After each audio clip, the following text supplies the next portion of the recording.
Greetings, and welcome to another video from odooclass.com. In this video, we're going to really target the manufacturing application, or what they call MRP. I'm going to go ahead and click the MRP install right here, and that's going to install a lot of module dependencies that need to come with the MRP system. Like most of our videos, this video is self-contained, so it's designed to stand on its own. However, it is going to be a more advanced video, so if you're new to Odoo, you probably are going to want to look at our Odoo Essentials video. You probably might want to look at the purchasing videos and warehouse management videos, so that you have the a little bit more basic understanding. That doesn't mean somebody that knows ERP systems well will not be able to follow this, but I'm going to run real quick through the setting up of some products, really quick through the setting up of purchasing and the warehouse pieces. I'll go fast on, because what we're going to want to do is really concentrate on the manufacturing piece. Now, deciding what our company is, I think that's important. We take a business-centered approach. I'm going to just take the typical here, just custom, and I will just leave this as it is for now. Being a manufacturer, at least in the U.S., you don't have a purchase tax. I will change this to U.S. dollars though. So, and that is a really high sales tax too. So I'm just going to get a little more in line with what might be kind of typical in a business in the States, at least. But obviously, to set this up for what you would need. Okay, so I'm going to use a boat manufacturer for a couple reasons. One is that it's most people understand parts of a boat, and yet we can get in some complex things as we get into more difficult manufacturing processes. So let's get started real quick. You'll notice that there is no sales here at all. We just have invoicing, warehouse, manufacturing, and reporting. So we're missing a lot of the accounting pieces that you would normally find, as well as you'll see that there's no sales piece in this at all. And we're going to go ahead and work with it that way for a little bit, so you get an idea of what you get with just the manufacturing module. But one of the key things you'll notice that's also missing is there's no purchasing here. So obviously, as any manufacturing operation, you're almost always going to have some way to purchase, but it is possible that you might connect this to another system. You might have a dedicated purchasing system and just receive into your warehouse and use Odoo just for manufacturing. That would be pretty rare. We're always going to want to go to users, administrator, and check technical features almost all the time when we're setting up a manufacturing system, because what's going to happen is we just don't have enough configuration options here until that's setting up. So I'm going to shift click. Actually, I wanted to shift refresh here. Let's do a shift refresh, and that'll make sure that we see all the extra information that comes down here for routings and products and so forth. So now the first thing we're going to need to do is set up some products. So we're going to real quickly set up a couple of different finished goods. And so I'm going to come up here and hit create. And what we're going to do is we're going to set up an in boat, like an in example. So we're going to pick, which is a common name for a boat, a bow rider, which is, you can Google what a bow rider boat is. Just a simple boat that has in the front, in the bow, a place where people can sit along in the front of the boat. And usually you're going to have some kind of length associated with this. Unlike variants, probably most companies that they're building boats, they would create a separate model for every length of boat. So we're going to say that this is a 26-foot bow rider, 26 foot. So we're going to keep this real simple to start with as an in. So this is the boat we're going to build. We're going to build a 26-foot boat. You can Google image to see a 26 bow rider from a variety of of manufacturers to get an idea. Maybe not this exact footage, but there's plenty of examples of what one of these boats looks like. Now, naturally, the sales price on something like this is not going to be $1. Most likely, we're talking, depending on the boat, but we're going to say at least, it's an $80,000 boat in this case, U.S. dollars. And we can save this, and now this gives us a place to start with just setting up our main final build for the boat. But now, obviously, part of this being a manufacturing video, we need all these subcomponents that are going to be involved to make this boat. Now, we're going to start out with a very simple build, meaning that we're not going to put a lot of parts in, and we're basically going to create a single assembly operation that will build this boat with one operation. Then what we'll do is we'll start expanding that out to more complex steps.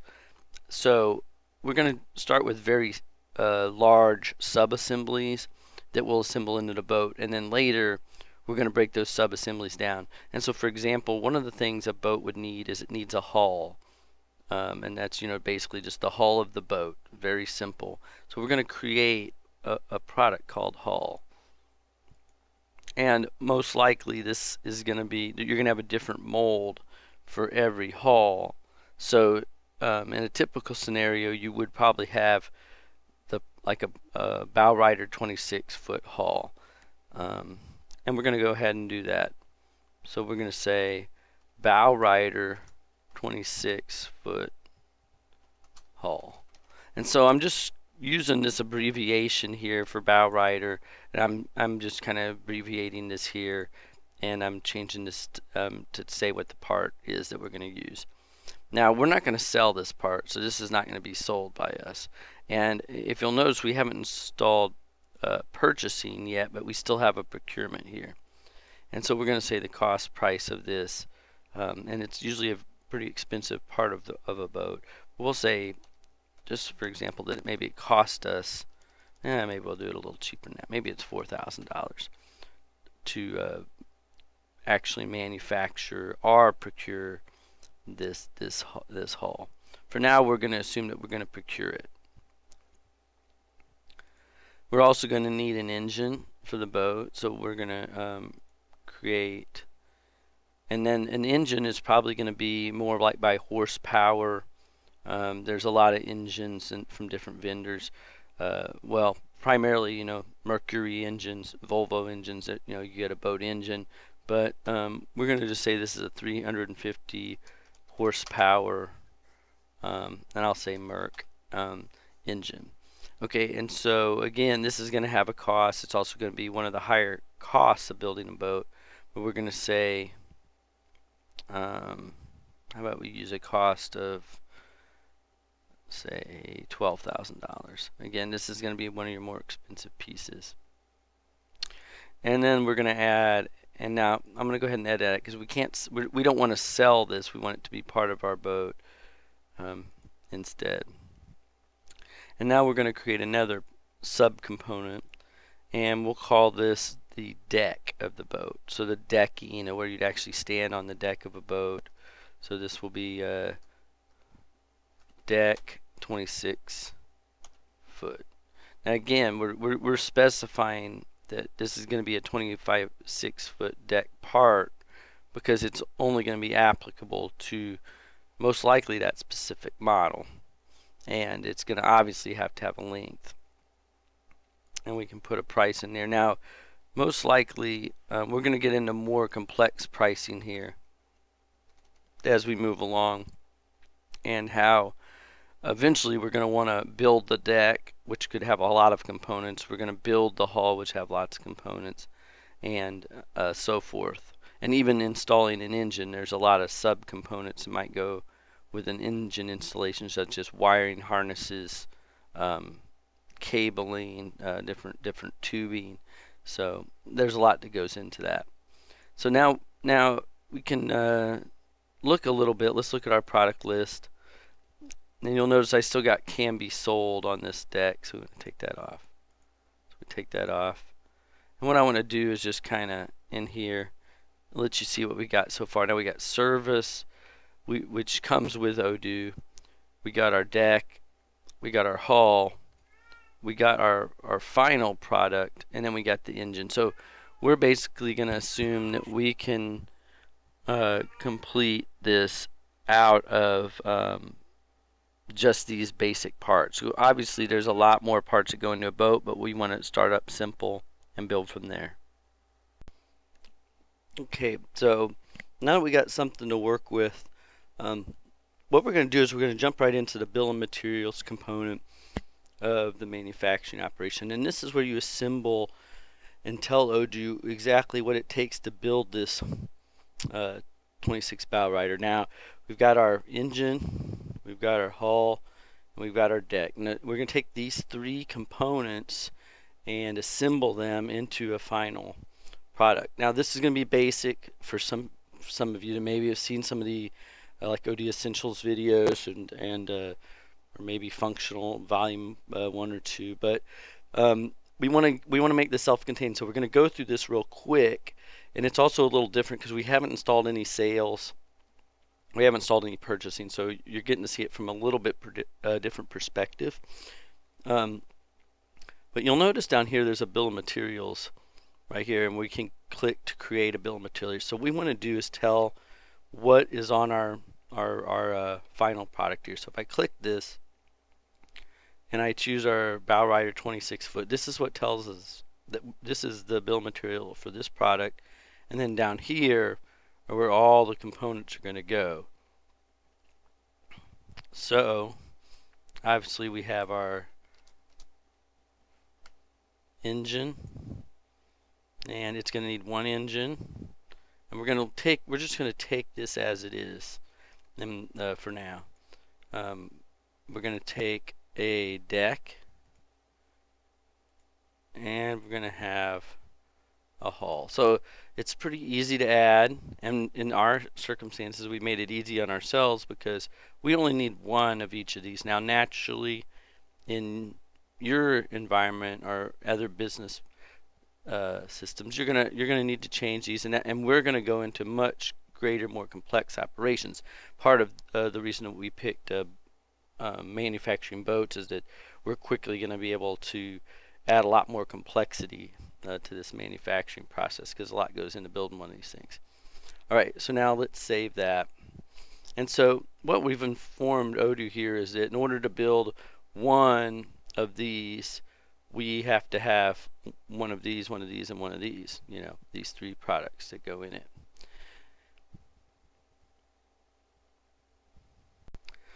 So now that we have a bill of material, we have the products in, we can go up here to manufacturing orders and hit create. And you'll notice that it's going to start us off like most of the documents with a 1, and we have MO here for manufacturing order. And when we pick our product from here, you'll notice that the only one that we see that's showing is the bow rider 26 foot, because it's actually looking at not for product list, but for products that have bill of materials, because it knows we're making a manufacturing order. So it's automatically limited our choices to just this one option. So when I pick it, it also goes over here and creates a bill of material for that product. This kind of explains another feature.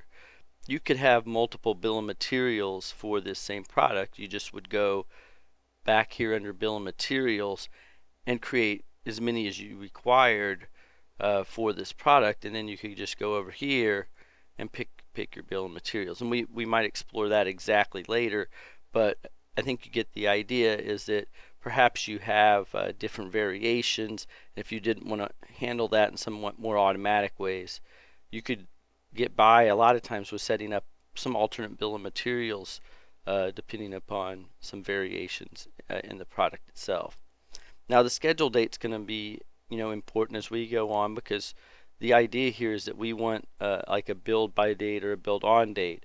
Now one of the things that we'll have to discuss is that when you're building something like a boat, for example, this isn't something that takes 5 minutes to build. It can take days, and oftentimes it can even take weeks to build a boat depending upon the size and complexity. So we'll talk more about the schedule date and how that impacts manufacturing operations. But we're going to take this here, and you'll notice that this is empty right now. This is empty right now. This is empty right now. And extra information only has a priority and a product move. But what's going to happen is when I hit save, okay, we basically have a draft order. And in a lot of places in Odoo, a draft, nothing's happened. There's no transactions that have been created. There's been no requirements or any of that kind of thing. So in order for something to happen, we have to actually click confirm production. So we're going to click confirm production to say we're going to build our first one. And you'll notice down here, it's then filled in the products to consume. So let's think about the business flow for just a second. This right here under manufacturing orders is typically where you're going to want the screen to put people on that are working in the assembly line. In other words, they're going to come in the morning or in the afternoon, whenever their shift is. When they come in on their shift, and they're going to click manufacturing, and they're going to see a list of the manufacturing orders that are by schedule date. Now, implementing this in a business environment, you're going to want to look at other videos on how to set up filters and add and create custom filters. Also, understand how you can add some of these things to the dashboard. So from a business perspective, this is your working list document of each manufacturing order. And I think it's probably worth going ahead and just creating a couple more, showing again an example of how you can use this duplicate to duplicate, and we can get a second manufacturing order. And this time, let's build 5. So let's just say our scenario here is we're going to run one through that is like a test. We'll test the quality. If that turns out well, we're going to run 5 more through. So that might be an example, and we can confirm that production. Now you'll notice that they're sitting on the waiting for raw materials. We don't have these in our stock, and so this goes back to not installing purchasing, which was intentional because we want to see exactly how this manufacturing model works before we start tying in the purchasing piece or the sales piece. You'll also see what it does pull in is the warehouse module or the warehouse application. So we do have a warehouse. And under the warehouse, you'll see that we do have company receipts, internal transfer, delivery orders. So again, just to give a little clarification of where purchasing ends and manufacturing begins, you've got a place to receive, but the purchasing side, the purchasing menu that would automatically feed this specific stock warehouse isn't there. But that doesn't mean that we can't create a receipt, right? So we're going to look and see that just to give you an example of how you can use this without the purchasing module, because I think the more you understand about how each module works, then it's going to be easier to understand how they hook together. And so we're going to go ahead and hit create to create a transfer here.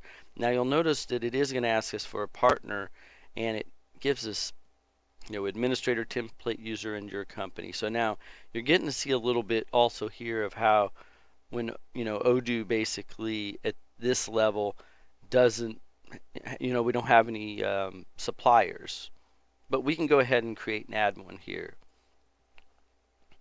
And so I'm just go ahead and say Mercury.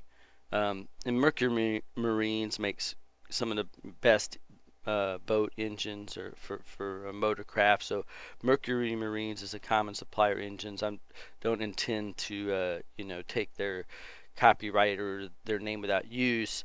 I want to make sure everyone understands that this is a great company. They build engines, and so we're going to use that as a real world example here. And but what I want to say that with that said, all the pricing or what we're doing as costs are any of that information is completely just random that I'm using for an example. So with that said, you'll notice that we have a lot of stuff that we still don't have to fill in now because maybe we've already created a system for that. If you've already got a purchasing system and you're trying to build a manufacturing system in your company, a lot of times from a business perspective it's going to be easier to feed a new system with the data from purchasing. In fact, that's a good way to roll out any system. Don't try to convert all the modules at once or all the systems at once. You're probably going to have a better approach by converting modules at a time, understanding your general ledger and what that means to accounting. You always have to know what is going on, but we're going to use this example as if we're pulling over from purchasing. All right, so now you'll notice here there's a scheduled date for the transfer. Now naturally we need this to come in before it's time to build the boat. If we need it say on the 16th at this certain time, we're gonna obviously not be able to build the boat until this comes in. And now we're gonna add our product that we want to get on our move. Now you'll notice that since this is the engine part, we're going to pick our engine, and that it's picked automatically our source location as our suppliers and our destination location is stock, and we can have a date of the order and then the expected date of when it's coming in. Now this this is interesting to me when I work with this, is that why isn't it picking up the date from the form before it? So I would have hoped that the expected date would have maybe been filled in there. And you'll notice that we have an invoice control that would say invoice to be invoiced or not applicable. And what that's saying, that just kind of tells the system that whether or not you have already been invoiced for this product, or you need to be invoiced for this product, or it's not applicable. Not applicable means maybe you've already acquired these engines and you're just basically wanting to do a move to show them in stock, almost kind of like a beginning inventory transaction. So I'm gonna say that we're going to say that it's not applicable because we're not going to worry about invoice control. We're worried about manufacturing. We're going to focus on that.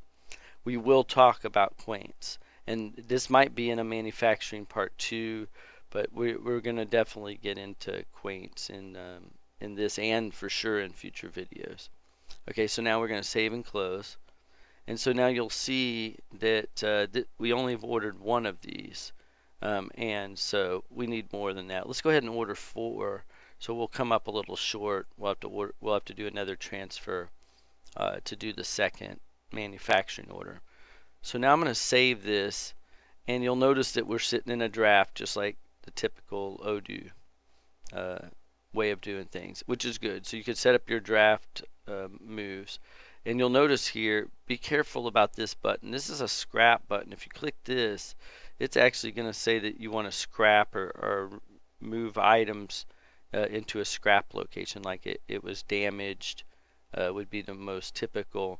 And a lot of times people will set up loss, or say, defective kind of thing. But anytime you can't use a product, this is when you would say, even though it says I have 4 here, I need to scrap that.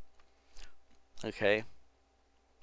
So we got here, you'll see this mark as to do. So I'm going to click that, and you'll notice that it skipped over the waiting for availability and partially available, and went right to ready to transfer. So the question is, why would that be?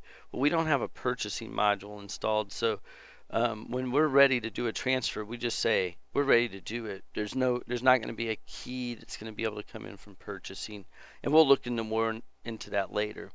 But essentially now this would be that it's ready for you to receive this in inventory. So for whatever reason, the product has shown up and it's ready to receive. So this menu, from a business perspective standpoint, you'll notice here, is where probably people that are in receiving in your company would be using this menu, and they would also probably as much as I like this dashboard, you're often going to want to be clicking on like the ready here and setting up the filters up here so that this can give the information that the people in your receiving department require. So you know, if you're not needing to see the time here, you can use one of our other videos to learn how to take out the time. And obviously, the point being is that somebody in the warehouse would come here and be able to see this is what's expected to come in today. Someone in manufacturing goes here and says this is what we're supposed to be building today or in the future. So the reason I mentioned filters is because to make this a good operational system in most environments, you're going to want to give some thought into what you put in these lists, because they're going to get long, especially if you're doing hundreds or thousands of orders open at a time. The more open orders you have, the more you are going to need to work on your filtering and setting up ways for people to dig into this information and manage it. And that's a reality in any ERP system. So now that we're ready to transfer, we've got our engines. We're going to go ahead and hit transfer, and it's going to give us an opportunity to say that we didn't receive them all. And I hit apply, and now it shows it's transferred. Now it's off our ready transfer list. If I wanted to see it again, I can uncheck ready, and then now I can see everything, not just stuff that's ready to receive. All right, now let's go back to manufacturing. Now obviously we don't have still enough to build this stuff, to build everything, but we can check availability here now, and notice that that here, and this is a behavior that you need to see, is when we don't have a purchasing system like we did, notice how it just filled these in. We never did any transfers into inventory. Now let's see what happens here. If you look at the stock moves, look what's happened. Hey, we've got the 350 mercs, but here in the stop moves, you'll see what's happened is it says our source location is from virtual locals production. And it's planning to pull 5 from here and put it in the stock. And the same with the engines. Notice how here that this is actually pulling from stock and into a virtual location. So you're going to want to look through this and understand exactly how this is working. So let's just pick the first manufacturing order. And so looking at this one, you'll notice that this is what we're building. So it's creating a transfer that's showing the source location of this is going to be a virtual locations production. So Odoo treats all the stock moves much like accounts treat journal entries. So there's always a source location and a destination location. So these virtual locations, they can be confusing to people, but really it's a way so that you always have a double entry. It doesn't just come out of nowhere. That in order to get this bow rider that we're going to build in stock, we're going to take that from our source, our production location, and then we're going to push it into stock. In order to get our Merc engine, we're going to come from stock to virtual production, and the same with our deck into virtual production, and the same with our hull into production. And you'll notice that all 3 of these stay available, and yet here is the only place where we have pulled these. So then the question is, okay, why is that? And it's important that, you know, when I make these videos, I do this on purpose, because you need to understand why these things work and how they don't work, and why it's showing these available even though I only have a receipt for these 4. if we go down to products and we take off the can be sold and we look at how these are defined now, let's look at our engine. You'll notice here we got a forecast of -2 units, and here we've got a forecast of -6. So even though it's showing availability, it's still not.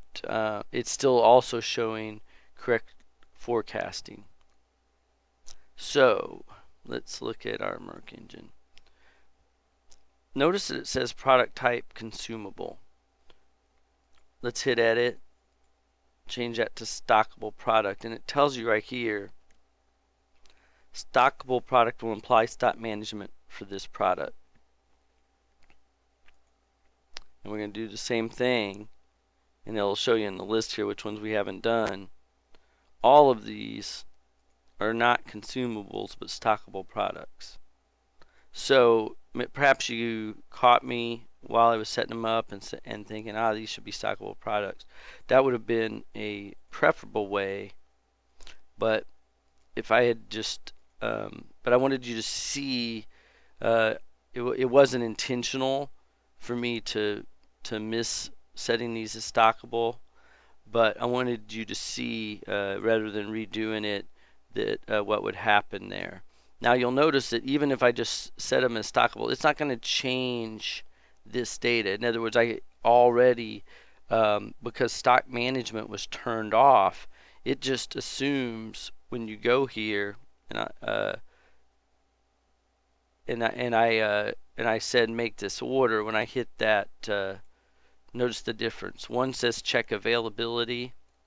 The other one I already had said check availability, and it moved to produce. So now what happens if I go here and say check availability? Notice how this time it's blocking it. Why is it blocking it? It's because I went here into products and I set these to stockable. So now, because they're not consumable, which implies to the system, hey, you can just get them anytime you want, they're now defined as stockable. When we go into manufacturing, this one's still going to be ready to produce. We can't get that back. Well, we'll try. We're going to do a production on this in a second. But before I do that, I want to explain just one more time. When you go to this one, I can hit check availability all I want, and it's telling me I don't have enough. I don't have enough of this, and it keeps them in red. And that's what a manufacturing system should do. We don't have the goods in place when I click that. Now it doesn't give you a warning. It just flashes the screen, and it puts it, and it stays in red. So, but obviously we don't have availability. I am going to say right now that you can click force reservation, and what this does is this says, I don't care about availability. You know, I have the product. I know I do. It might not say it in the system, so I can click this force reservation. We're not going to do that, but I wanted you to understand that. And then, of course, you can also cancel production. That's pretty straightforward. All right, so let's look at this one. This one says ready to produce. What happens when I say produce here? Okay, it's already, since it had allocated these as available, it's not going back in time. We'll see if it trips it up. You can see that we're only going to produce one boat, and when we produce this boat, we're going to consume each of these products. So I'm going to hit confirm, and now it shows that these are consumed and they've been used up. If we go to finished products, you'll see that we have a produced product in our warehouse, our 26-foot bow rider. We're just going to look real quickly at the scheduled products, so it shows them here. Now, scheduled products is going to be more valuable when we get in the work centers and routings and some more complex manufacturing operations, and nothing happened under extra information. Okay, so we are done. This is actually in our inventory. We can go to our warehouse, and you'll notice here that we have no operations to perform right now. And let's look at our stock move so we can see what happened here. You'll notice that the one MMMO00001 is now black because it's in the done state. And we can actually look at it by itself now by just clicking done here. It makes it a little easier to look at what happened. Okay, this was done, but it wasn't a manufacturing order. This was just those 4 engines that we brought into inventory. Now, we can see that we have our bow rider is in stock because it moved from production into its destination location, and that all of these stock locations that they went from being from their source location to their production. So they get used up in this production environment. These 3 products got used up, and now we have our final product in inventory. So now let's do the other order. So we go back to manufacturing. Now someone can see when they look at this that this order's done, and it's and essentially from a manufacturing standpoint that's the end. Now naturally you might want to connect a delivery order to that, and that would actually happen from the sales side. If you install sales management module, it'll create the delivery order to pick this out of the warehouse when it's done. But again, we want to focus on manufacturing, go deep into this, and then we'll tack on some of the other modules. So let's look at the one that we're still awaiting material. Again, we've seen that we can't get these here.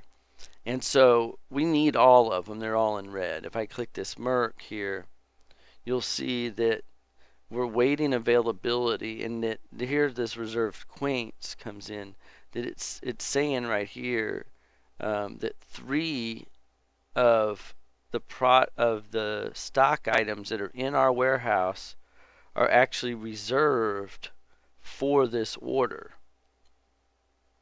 Okay, I'm gonna make sure that everyone gets this before we move on. But what's happened is remember when I brought in these 4 orders here from the company receipts, and I can click this. This is a little confusing that you have to turn that off. But here are the 4 that came in, and they're sitting in our warehouse. One of them we just used to build a boat. That leaves 3 left. So just make sure everyone understands why when I go here and look at this manufacturing order and I want to see what's going on with it, I can see that I have 3 available, and it even shows me an inventory value, and these are reserved for this order, and this is where they're located. So Odoo is marking these engines as being available. Now let's say one of these did come in, and it, we're going to say that because Mercury makes great engines, so we definitely would say the engine came in fine, but for whatever reason, maybe it fell off a truck or it was damaged in shipment, something happened to it, can't be used, has to go back. Here's where you would have that option to say, we just can't use one of these, let's scrap it. And now look what's happened.